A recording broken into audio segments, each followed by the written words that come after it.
Across the United States, more than 100,000 violent crimes occur in a single school year. 5,000 of us are victims of bullying every day. More than 282,000 of us are physically attacked in schools every month. Nearly 160,000 of us skip school every day because we are afraid.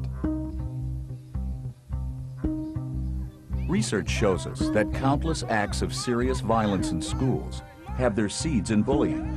Whether it's family instability, the pressures to succeed, a continual bombardment of violent imagery, or easy access to weapons, many of today's schools are becoming more and more dangerous. For thousands of children, bullying is a very serious and frightening reality. It's a behavior that must be addressed by adults in order to avoid what can often result in unthinkable and deadly consequences.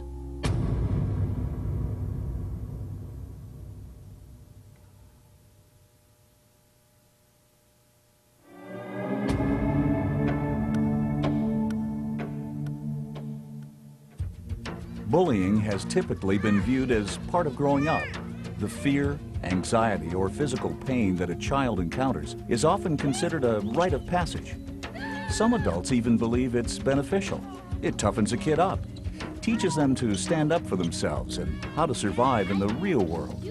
Adults must recognize that bullying is not just kids being kids. It's cruel, it's disrespectful, and inexcusable at any stage of life. If bullying makes somebody more resilient and tougher and stronger, then the kids who are bullied would be the most well-adjusted kids in our society and become the most well-adjusted adults. And we clearly know that's not true. The research bears that out, that it's not true. If you're a victim of bullying, or if you are a bully as a child, you set yourself up for a host of difficulties in college, in adult years, and beyond. While all children get into conflict at one time or another, it's not always considered bullying. However, adults should address all conflict so that it does not grow into bullying. A person is being bullied when he or she is exposed repeatedly and over time to negative and abusive actions. These actions can be broken down into three categories: physical, verbal, and relational. In the elementary grades, physical bullying is easy to recognize because it includes obvious behaviors such as kicking, spitting, pulling hair, shoving, and biting. As children reach middle school, physical bullying becomes more violent, as well as more sexually oriented due to natural development. At this time, boys are more likely to engage in physical bullying, and girls are more likely to engage in relational bullying. You fight, you don't know how to walk. Loser, you're a loser too. Verbal bullying is the most common form of bullying. It begins in the primary grades and continues through high school. Verbal bullying consists of name-calling, teasing, and cruel jokes about one's appearance, ethnicity, gender, sexual orientation, or physical disabilities. In a recent study, the most common reason for bullying given by students of all ages was that the person didn't fit in. Relational bullying begins during the middle school years. It is a more underhanded form of bullying that involves gossiping, spreading rumors, and ostracizing. The girls will spread rumors or whisper or glare or stick their tongue out, or at lunch I've seen them take another's lunch and put it away so the other one can't find it. The girls tend to be more below the surface, and the boys are a lot more overt and a lot more physical. Girls tend to engage in this behavior more than boys, and because it is underhanded, it often goes uncorrected.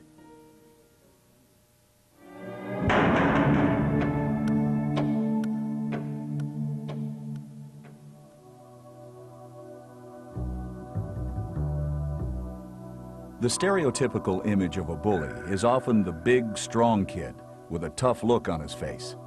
But the reality is that bullies aren't always the biggest or the strongest, and they aren't always boys. Bullies come in all shapes and sizes.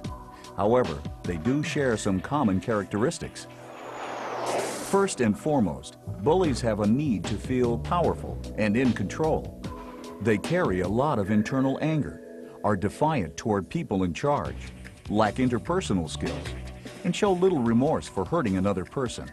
Often bullies, even though it's not readily apparent, they tend to have low self-confidence, low self-esteem, and this feeling of power they get over another child makes them feel better about themselves. The bullies are really good at seeing the weaknesses in other kids, and that's how they get their power. They'll say, well, I know he's sensitive about his weight, or I know he's a new kid, or he's not very good at sports, and they see that, and they use that to make them feel more powerful. Boys who bully tend to use direct methods, such as physical fighting or verbal attacks. Boys are also more likely to admit being a bully. Girls, on the other hand, can actually be the worst bullies of all. Although they do not physically harm others as often as boys do, their indirect methods, like spreading rumors, socially isolating others, and manipulation, can harm an individual's self-esteem immeasurably, and for many years into adulthood. Whether direct or indirect, the key component is physical or psychological intimidation. It made me feel good because it's like I got my revenge for them, and I wanted them to feel how I was feeling, sad, angry, not welcomed. There is no one answer as to why someone uses bullying tactics, but there is evidence that it is often triggered by their home environment. Most bullies that I have known in the schools, and that's been literally thousands, if you go back and look at their home situation, you'll find out in virtually every case that they suffered some of the same type of harm themselves in their own homes. Children may be learning how to bully because they're victims at home. Maybe siblings are picking on them, and they, in turn, are taking it out on their classmates. I pick on my sister, and she interprets it as bullying sometimes. And then if she goes to pick on her friends just to play, their friends think it's bullying sometimes, and it's just a big, vicious circle. Other possibilities include having parents who are verbally or physically abusive, which sends the wrong message that striking back is an appropriate solution to handling problems. Regardless of the circumstances, the key to bullying prevention lies in early intervention.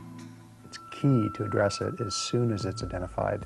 Otherwise, if left unchecked, it'll continue to gather steam, to get bigger and bigger like a snowball rolling down a hill.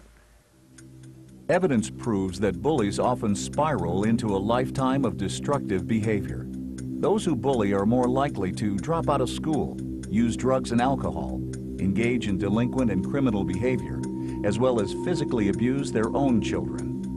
An even more stunning statistic reveals that more than half of students who are considered bullies have a criminal record by the age of 24. In today's society, it's really very sad that any juvenile justice system is a growing business. It means that all of us as adults are not being present to children as they're developing.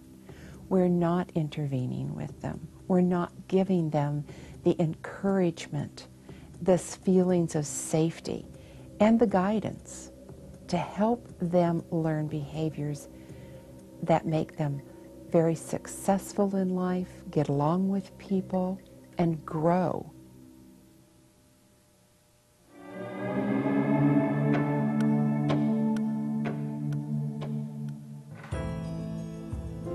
Students say that not fitting in is the most frequent reason someone is picked on.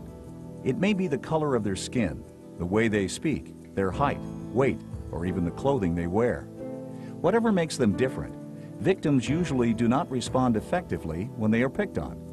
So they are viewed as safe targets, resulting in repeated bullying.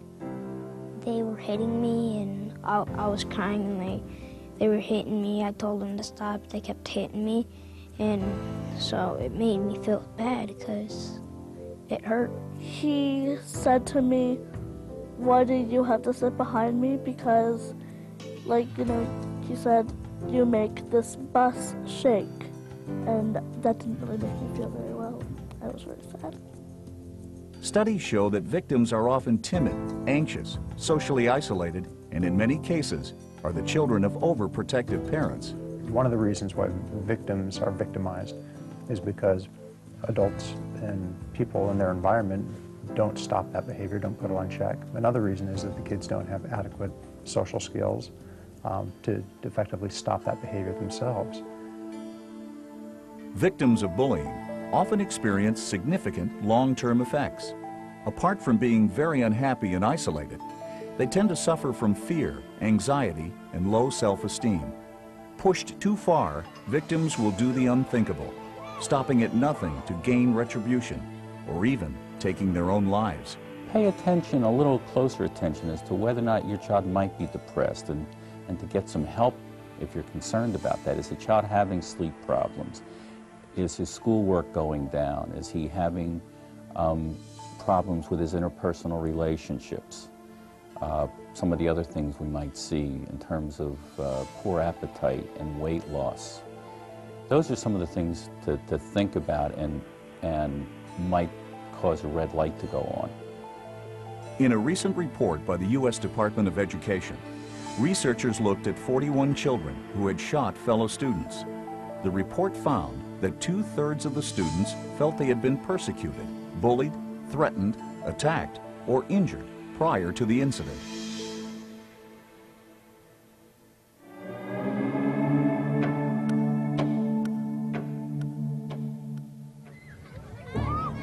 Believe it or not, the most negatively affected students on our school campuses aren't bullies or victims. They're bystanders, those that witness bullying but aren't directly involved. The fear of not being part of the crowd or becoming possible targets themselves forces them to respond in ways that can actually make things worse. Some bystanders intensify a conflict by yelling encouragements to the bully. Others are content to walk by and ignore what's happening, believing it's none of their business. Unfortunately, what most bystanders don't realize is that they are in many ways the secret weapons in the battle against bullying. A lot of times, if there's one person that would take a stand against that or go up to the bully and say, you know what, that's not right, and ask that person maybe after a bully incident happened, hey, are you okay? Do you want to talk to someone? How can I help you? If those kids that are watching the bullying stand up, then it's going to tend to happen less and less. Someone who has that courage to say, this isn't a good thing to do, you need to quit, has a great deal of power in stopping the whole cycle.